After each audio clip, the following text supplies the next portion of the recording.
आप राजाओं में से कोई भी राजा ये बोल नहीं सकता है कि मैंने उनको बुलाया है यहां पर। आप सभी राजा महाराजा मेरा प्रण सुन सुन के आए हैं। कौन नहीं आया है आप में? देवता आए हैं वेश बदल के, दानव आए हैं, नाग आए हैं, मनुष्य आए हैं, मुनि लोग आए हैं। क्या कह रहे थे? अभी तोड़ देंगे? शर्म करिए, तोड़ना तो दूर, आप में से किसी भी राजा ने धनुष को तिल मात्र खिसकाया भी नहीं है, सामने पड़ा है धनुष। मेरी बेटी को देखिए, मेरी बेटी सुंदर है, यह कीर्ति वर्ण करने योग्य है, परंतु मुझे लगता है ब्रह्मा ने इस धरती पर ऐसा किसी को बनाकर भेजा ही नहीं है जो अपने जीवन में इस कीर्ति का वर्ण कर सके। ध्यान से सुनिएगा, आज के बाद यहां जितने राजा हैं, कोई भी राजा ये माख नहीं करेगा कि मैं वीर हूं। मैं जनक जान गया, आज की धरती वीरों से रिक्त हो चुकी है। क्या बैठे हो? अब क्या करने बैठे हो? विवाह का आस छोड़िए और अपने घर वापस जाइए। आज यदि मैं प्रण का त्याग करता हूं तो मेरी कीर्ति कलंकित हो जाएगी। प्रण पे टिका रहता हूं तो मेरी बेटी घर में कुंवारी रह जाएगी। मैं जनक जानता कि धरती पर अब एक भी वीर नहीं बचा है।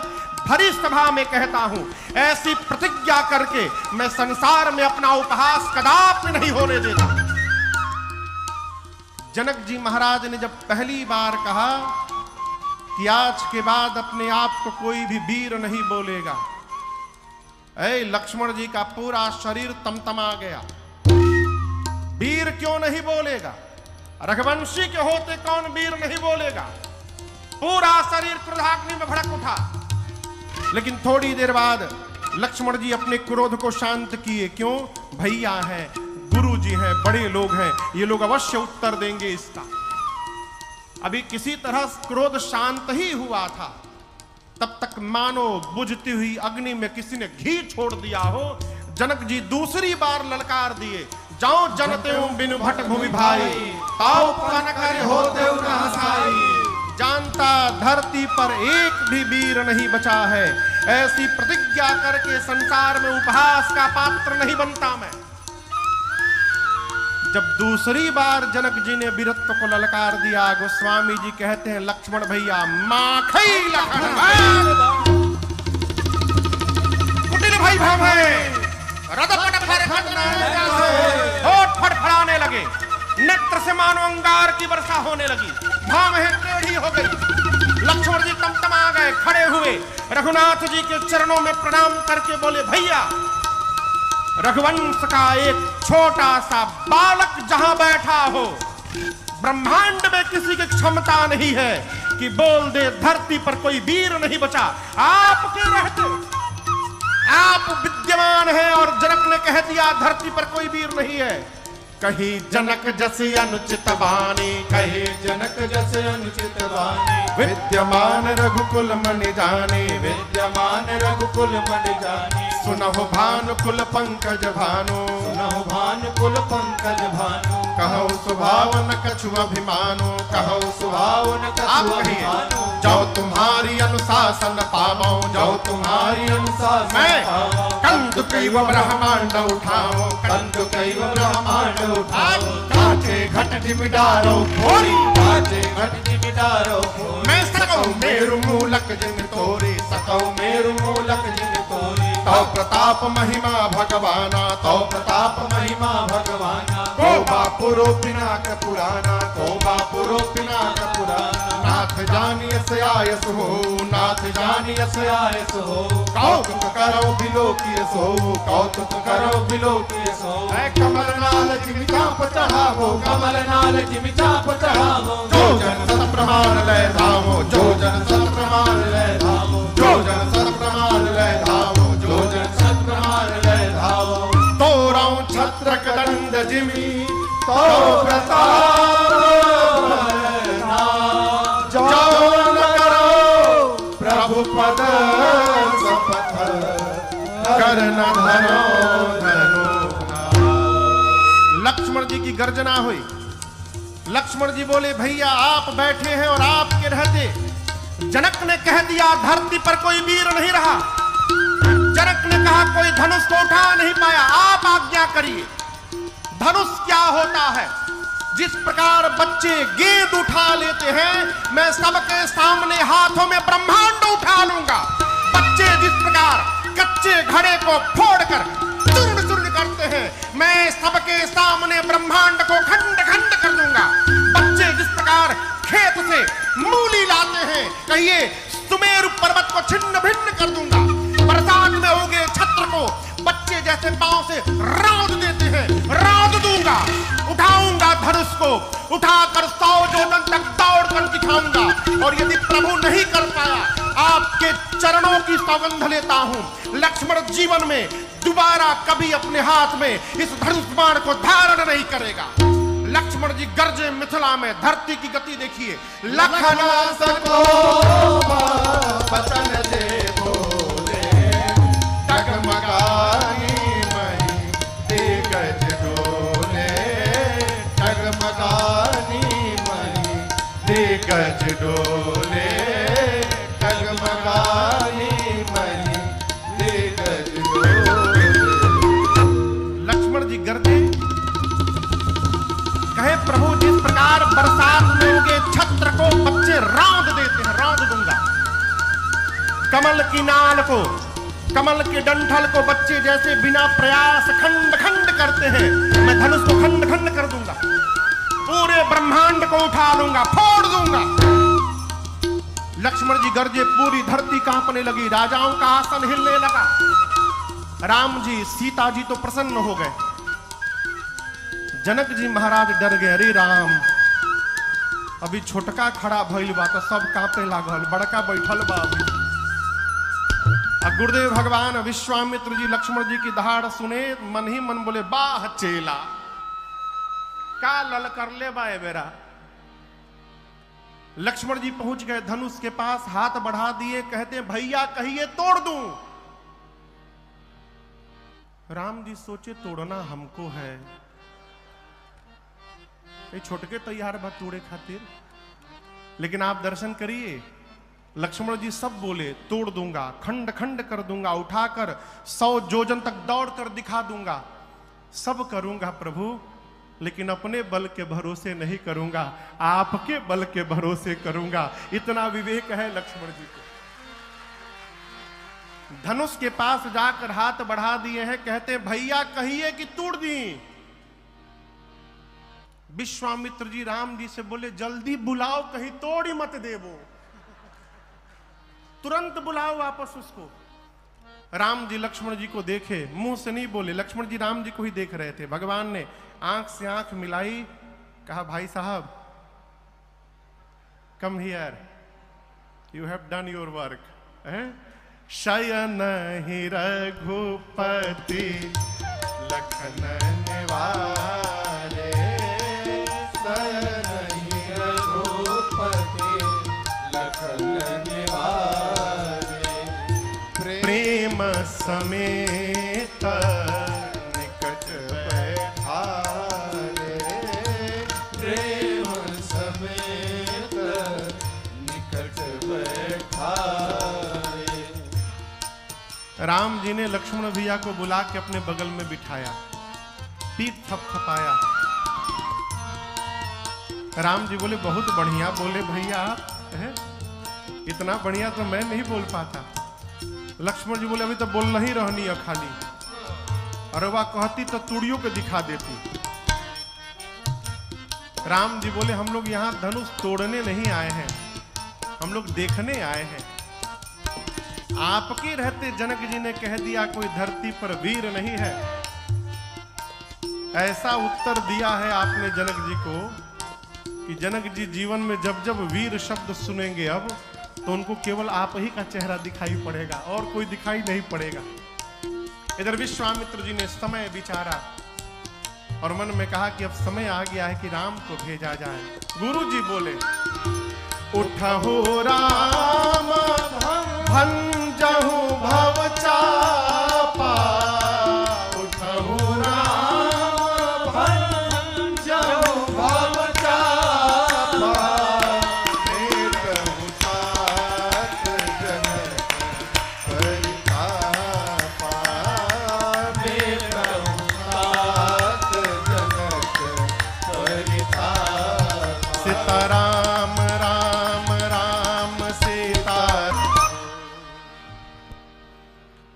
गुरुदेव भगवान विश्वामित्र जी ने राम जी को आदेश दिया, उठहु राम भंजहु भव चापा, मेटहु तात जनक परितापा। जैसे गुरु आज्ञा प्राप्त हुई, मेरे राम जी सहज खड़े भये और विश्वामित्र जी के चरणों में प्रणाम करके भगवान धनुष की ओर चल पड़े। और यहां दर्शन करिए, राम जी जैसे धनुष की ओर बढ़ना प्रारंभ किए, वहां मिथिला के जितने नर नारी सभा में बैठे थे, सारे मिथिलावासी उसी क्षण अपने समस्त पितरों से प्रार्थना करने लगे, हे समस्त हमारे पितृ, हम अपने जीवन का सारा सत्कर्म आपको सौंप रहे हैं। जितने सत्कर्म का पुण्य है आप सब ले लीजिए, बदले में केवल एक काम करिए। बच्चे जैसे कमल की नाल को तोड़ देते हैं, आप राम जी से धनुष तोड़वा दीजिए, इसके बाद हम जीवन में आपसे दोबारा कभी कुछ नहीं मांगेंगे। सीता जी की मां सुनैना मैया जब राम जी को धनुष की ओर बढ़ते देखी तो विह्वल हो गई।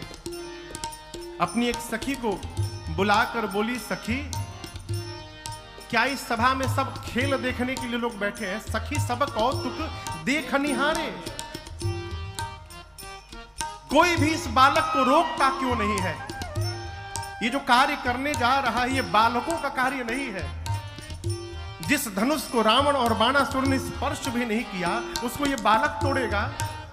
अरे मान सरोवर में रहने वाला हंस अपने सिर पर मंदराचल उठाने जा रहा है, कोई मना क्यों नहीं करता इस बालक को? सखी ने कहा, महारानी जीवन में तेजवंत को छोटा न समझिएगा, तेजवंत लघु गणी अनरानी।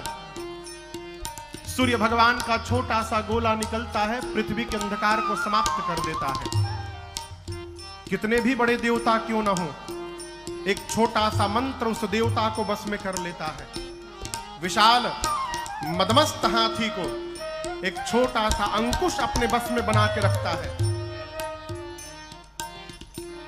अगस्त ऋषि का जन्म मटके से हुआ था। घड़े से जन्म लेने वाले अगस्त ऋषि कहते हैं पूरा समुद्र पी करके बैठ गए। कामदेव तो पुष्प का बाण चलाते हैं और पूरे विश्व पर विजय प्राप्त कर लेते हैं। मेरी मानिए, आप जिनको छोटा कह रही हैं ना, आज वही सभा में बड़ा कार्य करके दिखाने वाले हैं। आप भरोसे में रहिए बस।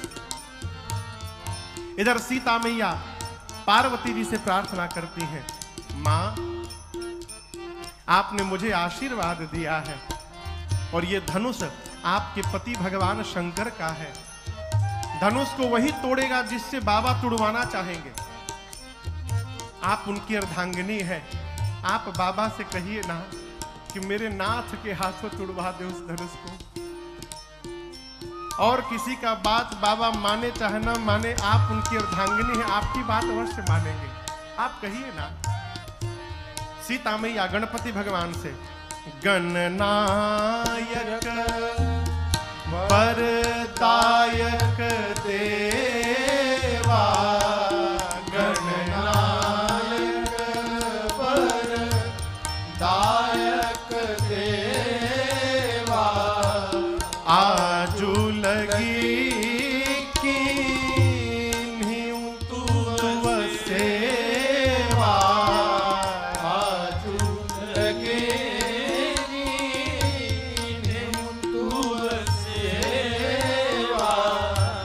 बार बार बिनती सुनी मोरी, बार बार बिनती सुनी मोरी, करहु चाप गरुता अति थोरी, करहु चाप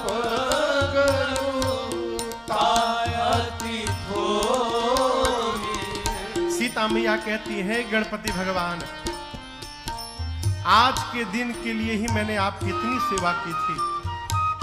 आप कितने भारी हैं, परंतु जब आप मूसक पर बैठते हैं तो हल्के हो जाते हैं। जैसे आप मूसक पर बैठते समय हल्के हो जाते हैं, आज इस धनुष को हल्का बना दीजिए। मां सभी देवताओं से प्रार्थना करते करते अंत में धनुष से प्रार्थना करती है, शिव जी के पिनाक से। हे शंभु जी के पिनाक, अब तो मुझे आप ही का भरोसा बचा है। सब कह रहे हैं कि आप बहुत भारी हो गए हैं, एक मेरी प्रार्थना सुन लीजिए। जैसे प्रभु आपके पास आ रहे हैं ना, आज आप में जितना भार है, अपना सारा भार यहां जितने मूर्ख राजा बैठे हैं इनके सर पे रख दीजिए। अब मेरे प्रभु को देखते आप पुष्प जैसे हल्के हो जाइए। मां प्रार्थना करती हैं, मन ही मन प्रेम मंत्र का जाप करती हैं। जेहि के जेहि पर सत्य स्नेह हो, जेहि के जेहि पर सत्य स्नेह हो, सोते ही मिलाए न कछु संदेह हो, सोते ही मिलाए न कछु संदेह हो। प्रभु तन चितई प्रेम तन ठाना, प्रभु तन चितई प्रेम तन ठाना, कृपा निधान राम सब जाना, कृपा निधान राम सब जाना, कृपा निधान राम सब जाना, कृपा निधान राम सब जाना।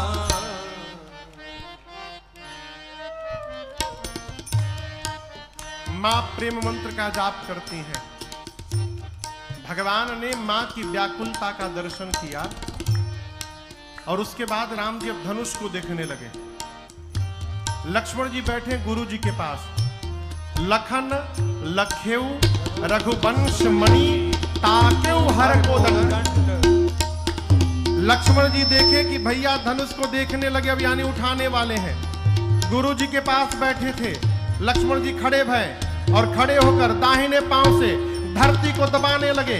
दबाकर कहने लगे, हे शेष नारायण दिगपाल वराह, सावधान हो जाइए आप लोग, भैया धनुष उठाने वाले हैं। कहीं ऐसा ना हो जाए धनुष के साथ साथ पूरी धरती ऊपर उठ के चली आए, आप लोग धरती पकड़ के बैठ जाइए।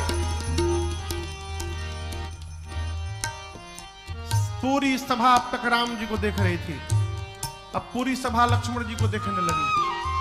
आपस में मिथिलावासी बात करने लगी, चल क्या रहा है, तोड़ने बड़का गया है, आई छोटका क्यों पांव से धरती दबा रहा है अपने है? राम जी गए और जाकर प्रभु ने धनुष की परिक्रमा लगाई है। परिक्रमा लगाकर प्रभु ने धनुष को प्रणाम किया, धनुष के इष्ट भगवान शिव को प्रणाम किया है। विश्वामित्र जी को प्रणाम करके आए थे, धनुष के पास पहुंचकर गुरु जी को प्रणाम किया। कौन गुरु जी? अयोध्या में बैठे गुरुदेव भगवान वशिष्ठ जी को। गुरहि प्रणाम मन ही मन कीन्हा। और उसके बाद धनुष के ठीक मध्य भाग में भगवान ने अपना ले जाकर हाथ कर रख दिया। जैसे भगवान ने धनुष को लिया है, जैसे उठाया बिजली की चकाचौंध चमकी, और जितनी देर के लिए बिजली चमकती है उतनी देर में ही भगवान ने उठाया, झुकाया, प्रत्यंचा चढ़ाकर तोड़ दिया।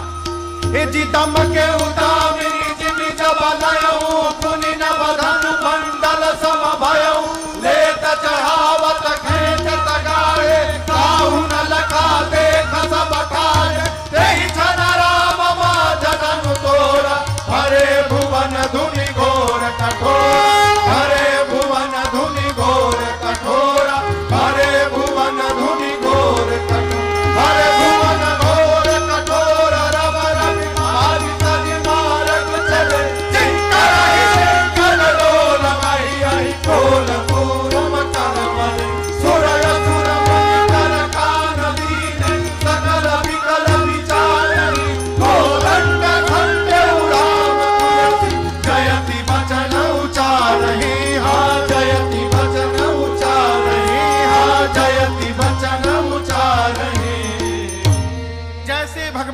धनुष को उठाया। बिजली की चकाचौंध चमकी, उतनी देर में ही भगवान ने झुकाया, प्रत्यंचा चढ़ाया, तोड़ दिया। धनुष के टूटने की ध्वनि इतनी तीव्र थी, पूरा ब्रह्मांड उस आवाज से भर गया। सूर्य नारायण देखने आए थे, उनके घोड़े पटक कर इधर उधर भागने लगे। पाताल में दिक्पाल बराह धूलि पर कलमला उठे, धरती पर संत सुरमुनि सबने कान बंद कर लिया। ये कैसी ध्वनि आई? गोस्वामी जी कहते हैं शंकर जी के पिनाक को राम जी ने खंड खंड कर दिया। बोलिए सियावर रामचंद्र भगवान की।